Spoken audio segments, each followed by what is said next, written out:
Very good. So first, I want to thank the IT conference for inviting me back to speak. I spoke with the folks at this conference, maybe 7 years back, and wish all of them well on the work that they do, and certainly the ISBSG for hosting today's conference. So what I want to share with you a little bit today was a 15-year journey on Agile benchmarks using some of industry's leading benchmark instruments. So much like you might track stock performance over 1 year, 5 years, 10 years over the life of a product, I intend to share with you the outcomes and trends in Agile usage from as far back as 2006, 13, 17, and 20. Now you might say, well, 2006 isn't very relevant. I agree. But we're not trying to adopt practices from 2006. We're actually trying to trend changes in differences in usage of Agile techniques since that time. And today, I very much want to actively involve you, the attendees, the participants, turn you all into participants, right? Even here on the very first slide, by asking you all, and I think, Pierre, you have this question right here, perhaps Tom. By the way, Pierre, I was very happy that you and Tom did not encourage folks to continue submitting questions to Francisco's presentation that I would answer, because I would have no way to do that. So here's our first question today. If you could flash that on the screen, please. And basically that is, what's your favorite flavor of Agile? What is it that you're using today? I'm going to give you like 10 seconds to respond to this, and then we want to keep moving forward. So if you would, please.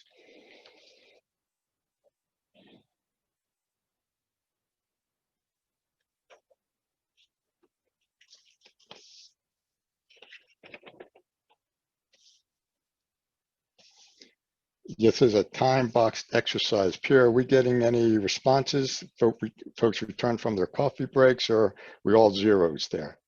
Very good. Scrumban, 4%, 21 Kanban, woo, and Scrum way up there, and of course the hybrids. Thank you very much. I appreciate that. I'll go ahead on to the very next slide then. So here are our topics for today. There are almost as many topics as there are slides. Don't worry if we don't get to all the content on the back slides. This presentation will be available, obviously, from the folks here at the conference, and it's also posted in PDF form on my website. I put it out there this morning as a convenience to you all, but not to override the great work that the folks are doing here on the conference. So here's all of our topics. I'm not going to read them to you. If you're familiar with a task board, Scrum board, so to speak, right, you might recognize some of the formatting. Sorry, no stories, epics, or tasks at this point. Agile trends. So I mentioned to you the years that I was going to share with you some of the trending data. To no one's surprise, right, as time goes on, reports get longer. And so by 2020, and that's the year that the data was reported, it actually came from 2019. But I'm going to use the actual published dates, not the actual survey dates. The report by 2020 is some 3 times longer than it was way back in 2006. The colors, by the way, are significant because I'm going to use these same colors for these same years throughout the next several slides so as to not confuse you. I know that's maybe not the way some presenters do things with their slides, but I'm going to keep the colors the same. You can compare them slide to slide as we go forward.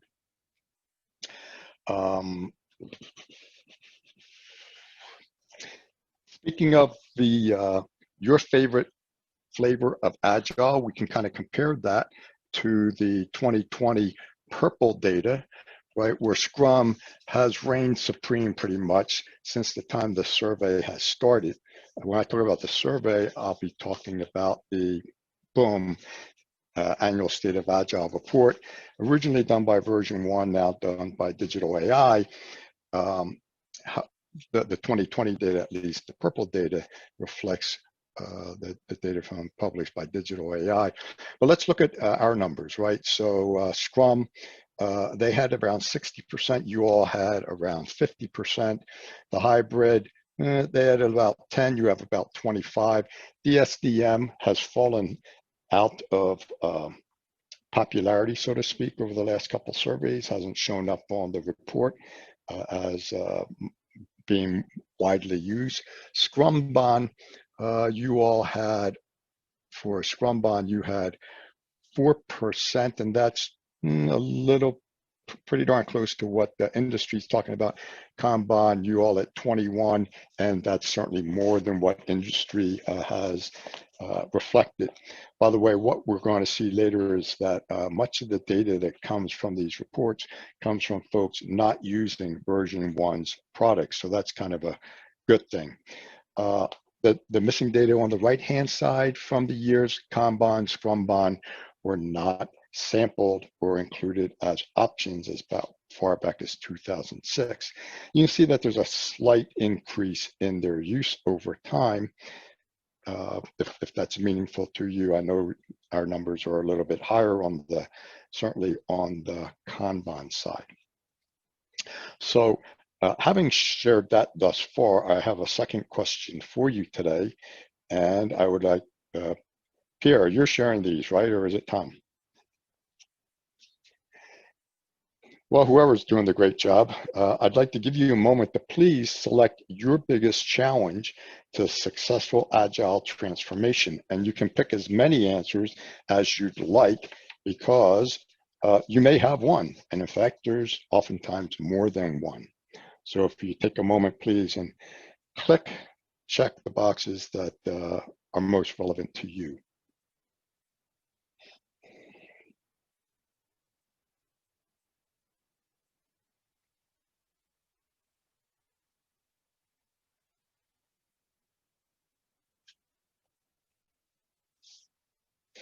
And another 3, 2, 1 seconds. Can we see what folks are looking at there results-wise? So culture 58, that's amazing. Leadership 35, of course. 29, leadership actually practicing. 35, 13, good. PMO, project managers, not quite the impediment they sometimes can be. 39, inconsistent usage and team independence. 16, thank you. I wanted to jot those numbers down for myself. I appreciate that, you all, with your feedback. So, of course, you answered the question, and so I want to share the data in terms of barriers to adoption over time. So I've actually grouped these by, now I just noticed these colors don't match the year thing, but my bar charts all match the year color thing. So in 2006, our barriers to success is what they were entitled on the survey. People was the biggest issue, right? And resistance to change, which we tend to see almost everywhere when we ask survey questions like this. In 13, they changed it to not just barriers, but now causes of failed projects. And there we see the culture once again coming into play. That was your top pick clearly, right, in the survey we just did moments ago. Thank you for participating in that. We had culture, pressure to use waterfall, like not letting go of the past. That was the second most heavily used selected item in 2013. And by the way, I see a lot of that today with organizations that I work with. It's subtle. It's not explicit. You must use waterfall. It's that the reporting mechanisms, the funding mechanisms, the prioritization mechanisms at the enterprise level all seem to still be stuck. I say all, a little bit of an exaggeration, almost all of them seem to be stuck in our traditional waterfall way of thinking. In 2017, we've moved on from we had the wrong people, I guess, in 2006, cultural issues in 2013, and now we're moving more into widespread use of agility. And so inexperience with Agile was the largest challenge back in 2017. But at this time, by the way, 2017 is different from the questions in 2006 and 2013 in that you could select as many answers as you'd like, much as we did just moments ago. And then, of course, 2020, challenges to success just from last year. We might compare some of these with the numbers that you all came up with. Resistance to change was their top one. Not so much with us. Leadership participation, that's oftentimes a major drawback with organizations trying to make that transformation.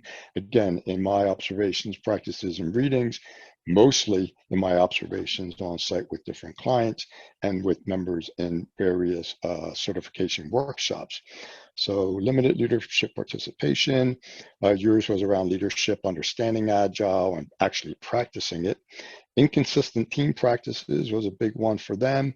And inconsistent usage was, not as quite as big for you all. The other things we're still seeing, even as of last year, at odds with the culture. No surprise whatsoever to me, and probably not to you either. Management support, and then necessarily lack of skills, lack of training, leading to challenges. Now, please notice in 2020, the range there was from 48% down to 41. Not a great spread there, and of course there were other challenges as well, but these were the main ones. So I hope that you either feel good about that or you feel horrible about that, but at least it's some information that you can take and do something with.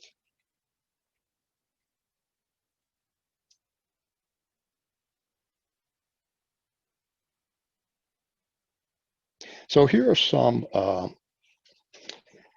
the noted improvements over time, right, for organizations working in the Agile space. Notice the purple columns tend to be going down all the time, right? So first one, starting on the left, ability to manage change. Okay, that's gone down quite a bit since 2006. Increased productivity kind of bumped up and then came down. Much the same with improved team morale, life-work balance styles, right? Time to market. Must have been some awful years in 13, 17, because everything seemed to be spiking up and falling down, falling off by 2020. In every case here, 2020 is like the lowest. So it makes me wonder, and you all can maybe ponder this, comment on it toward the end of the session.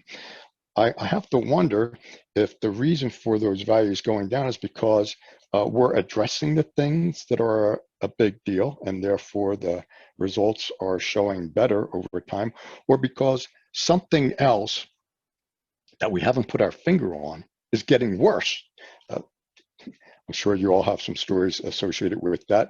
Most companies do. We're like, here's the thing that's impacted us the most. It's not even on the survey, right? Write it in, right? By the way, these improvements were called top benefits back in 2013, if it makes much of a difference to you. Tops in 2020, by the way, if we just come back and look at that for a second, the top improvement spaces in 2020 happen to be managing change, team morale, visibility, and alignment with the business. And alignment with the business is certainly something that most companies are paying a lot more attention to today as they go forward. So, practices used trend. So I kind of like this slide. I have some comments for you, right? So the very first one has to do with daily stand-ups, and we see it's like the most used thing even in 2020. Note that almost 90% of reporting folks actually say they're doing daily stand-ups. Doesn't have to be Scrum, doesn't have to be Agile. Daily stand-ups are a great thing to be doing. My my interaction with groups is that I ask them from time to time, what is it that, how often do you practice your daily stand-ups? And they say, oh, a couple times a week. I say, I'm sorry, let me ask again, how often do you practice your daily stand-ups? And they'd say something like, 3 times a week, but they missed the notion that daily is sometimes daily. Iteration planning, we see where that stands. That's very highly used. I don't even know how unit testing kind of gets on there. Retrospectives, I do want to make a comment on that, in that I have a lady friend who said, Joe, you can't believe it, you won't believe it, but I got with my team, we did a retrospective and they loved it. And I said, really? When's the last time you did a retrospective? And she said, well, it's been 3 months. I said, well, they sound like they've been starved. So retrospectives practiced far more frequently, obviously, would be a good thing. Okay, Agile success factors. So I would like to have you all take a look at this third question very quickly, because I'm kind of tracking time too, and I'm not doing all that good. I'm going slow. You guys are doing great. So if you would, how do you identify Agile success within your organization? You got 5 choices. You can pick all the ones that you'd like there. And thank you for those of you that are participating. We'll go in 3, 2, 1. Time is up on our question there. So we got 45, 23, 39, 58. How about that? And 48 around defects. So thank you very much for that poll. Yep, got it.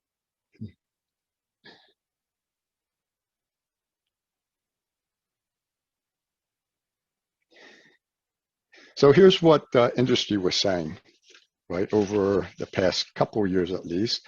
Their success with this, now keep in mind, this is Agile initiatives, not necessarily Agile projects. So on-time delivery was a big deal, business value, customer sat, product quality, the scope, and some level of productivity. Now, I note that your biggest one was cost and schedule. By the way, defects wasn't too far behind that. Well, it was second. So your success around cost and schedule, it was a major stand up, and on-time delivery obviously would reflect the schedule. Business value might be a little parallel with cost, but not necessarily. So here's measuring success with Agile projects, and industry-wise, velocity seems to be tapering down from the last few years, right? We have burn downs. Folks are tracking by it, but it's going down. Release burn downs, also trending down in terms of what folks are using to measure their success. Planned versus actual stories, kind of holding its weight.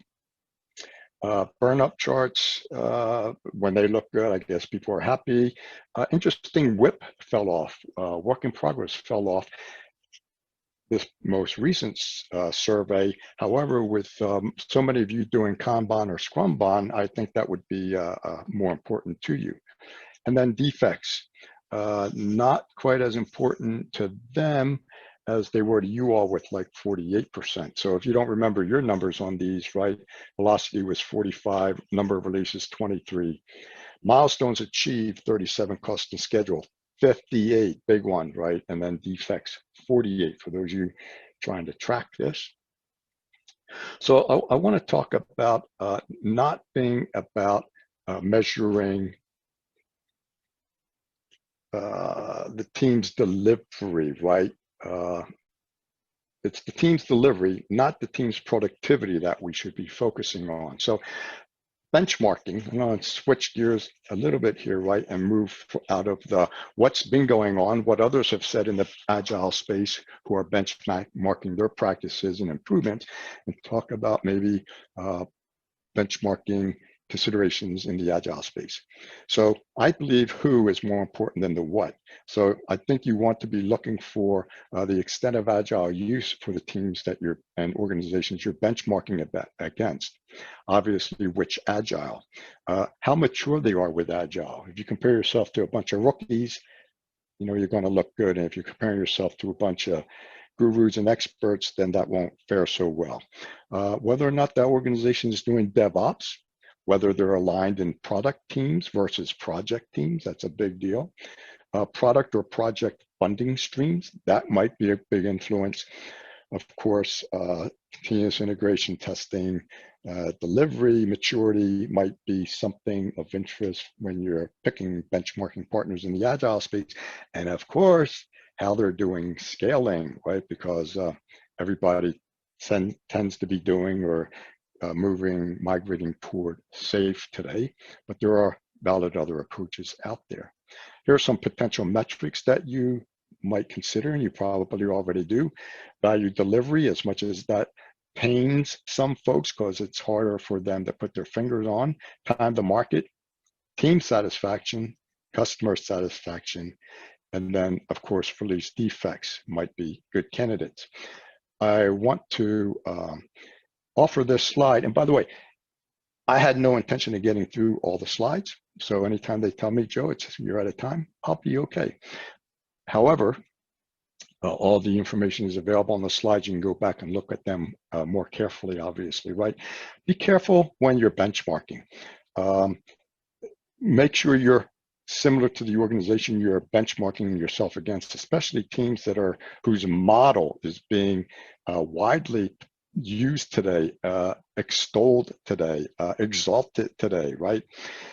But there's a article called Don't Copy the Model. You can click on that in the PDF version and read why you don't want to do I put SP model, but most folks would recognize that that's probably not the name of the real model. It probably does start with SP, however.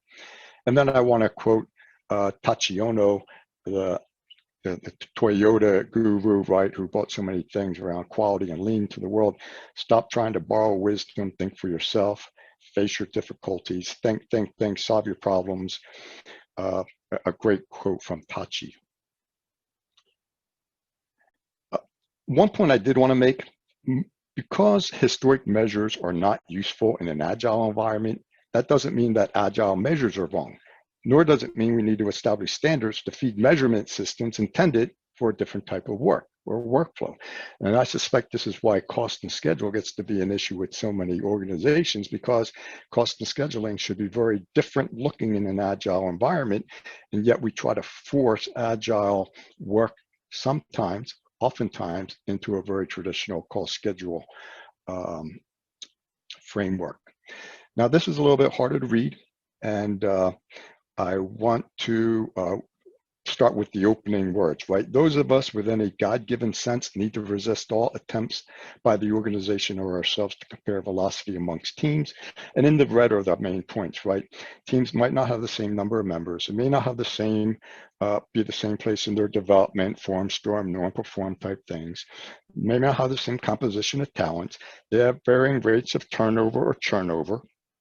Some teams are and aren't co-located.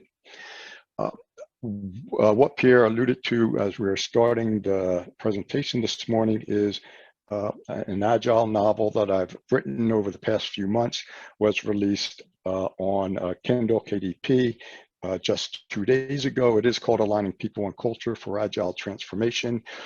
You can find it there. You can find a link to it on the PDF version of this as well from my site, because I put it on there this morning. It's the first time I got there. So if you go to my site, you look at presentations, you'll see this at the top, and you can look through this presentation and collect any information that you'd like. Harvard research showing the ideal number of team members is 4.6. I always tell teams, good luck with that. And then they talk, well, we have lots of part-time people. And of course, part-time people would be one of the things you'd want to be careful about in an Agile environment. So I am, in essence, let's see, 20, 25, I've got a few more minutes if I'm counting right. Is that right, Pierre? Maybe another 4 minutes. I'm going Yes. with I'm going with yes. Thank you, sir, as an answer. So I did promise in my abstract to do some benchmarking do's and don'ts. And I'm going to compare conventional wisdom maybe to do's and don'ts for agile organizations. So conventional wisdom, you all can read some of those for yourself, right? Using internal benchmarks to get better and subsequent benchmarks and identify best practices and all those good kind of things, right? In an agile space, we probably want to do some other things, right? We want to capture, I use sprint and iteration synonymously. That's why I've mixed them here intentionally. Sprint by sprint, iteration by iteration, or sprint by iteration. Any way you want to say that's fine. And if we're talking, right, for story points, capacity, team members, uh, percent of team member, working time, capacity. Uh, you might also want to capture information about that information, right? As opposed to letting it just exist on charts, burn down charts, task boards, whatever. Encourage your teams to informally exchange improvement ideas themselves. Benchmark with organizations with similar desired outcomes, not that necessarily look like you, but they're not looking for outputs, they're looking for outcomes for the organization and their agile use. And then benchmark with data that's 3 years of age or newer. My point is tools, methodologies, platforms, well, not methodologies as much as technologies today, seem to be changing at a hectic pace. And the example I use, and I know it's a little convenient and maybe a little skewed, but would you really track your COVID infection rates that is 3 years old or 2 years old or 1 year old even? I mean, none of those would apply to us today. So my point is make it your point to use relevant, timely data.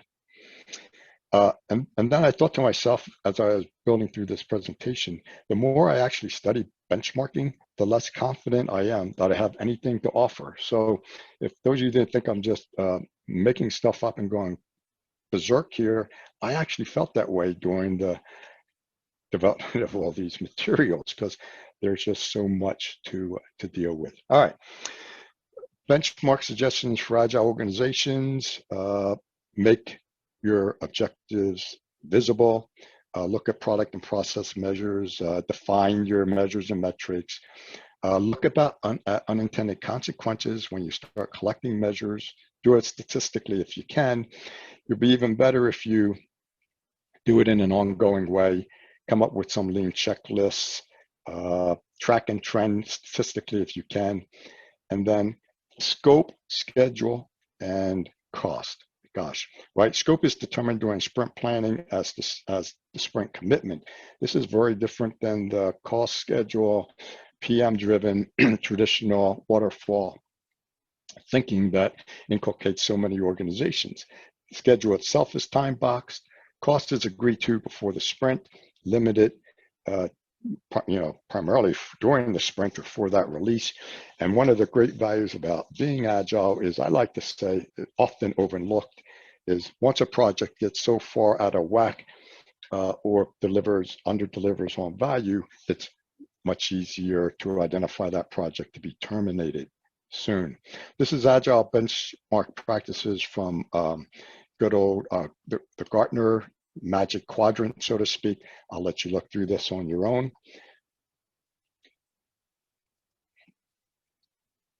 I do have one last voting question for you. I'd like to know if you prefer device A or device B. I'm going to give you both sets of them. Device A, it's a smart device. It costs half as much as the other. It costs half as much to operate. It's faster by 170 plus miles, and it can carry like 15 tons of stuff, but it's 25 years old. Or do you like device B? It's more stealthy than smart. It costs twice as much to operate. It's slower, can carry twice as much stuff. It's just a few years old. So if we could ask our participants which device they would actually prefer here. And the correct answer, of course, is it depends, but you'll read in your own, it depends on this. You want something slower and, faster and cheaper, or slower and more expensive. These are the kind of choices we face each day. So if you could, in 3, 2, 1, wrap up that survey, and we got answers that look like, what do we got? 78 go with A, and 22 with B. Well, okay, so thank you. Appreciate that. If this was a totally European audience, then perhaps it would explain the numbers of A. That's the Saab Gripen, and the device B is the Lockheed Martin F-35. These, of course, are fighter aircraft. So again, depending on who you think is good, who you think is better, will certainly influence your benchmarking choices and forthcoming decisions. I will leave this as well for you, except to say on the second check mark, right? Fundamental questions around benchmarking. Be careful that other organizations you're benchmarking against aren't submitting just their very best projects, which I used to do when I was benchmarking. I don't want to look bad in front of my boss. I'm actually, if I'm have a better project, it's more likely to have benchmark data, right? And actually, my successful projects, the better projects, get more leadership support, scrutiny, and attention, so they are less likely to fail. And by the way, if you're an industry leader and you're actually leading the industry, would you provide all your best practices and insights to your competition? For you to decide at some point. I am not going to do this slide. It's about ISBSG myths, truths around Agile, but I do have some points for folks to consider, and I'll leave that for you to digest on your own. I have one last slide here about the ISBSG and an industry having something in common, capturing performance data. Both companies do this, organizations do this, both are interested in cost, schedule, scope. Both have worldwide services and billions of dollars in users. Both are based on customer value delivery. However, one is significantly older industry, one is significantly more dangerous. And when it comes to productivity, one of them might have an inverse relationship of productivity to value. These are not numbers from ISBSG workers, that if you work outdoors, you're likely to get robbed, beaten, slapped, punched, kicked, or kidnapped, far less than if you work indoors with ISBSG. These are actually numbers that come from prostitution statistics, and you would wonder, why is it that I would use some numbers like this? And it's because people have been benchmarking and counting for millennia, right? And so we want to make sure what we do is helping us. This slide just says, hey, horseshoes, darts, bocce ball, you get points for being close, but you don't necessarily win by getting close in today's business, where your reputation is at stake daily. And that's it. So on this slide, I would just say that if you're a lion, you don't want to benchmark yourself against the slowest gazelle, because you'll be out of food pretty soon. And if you're a gazelle, you don't want to benchmark yourself against the slowest lion, otherwise all the fast ones will catch you. So I have more than used my time. I appreciate your attention and patience, and I will rest my case at this point. Pierre and Tom, thank you for your endurance.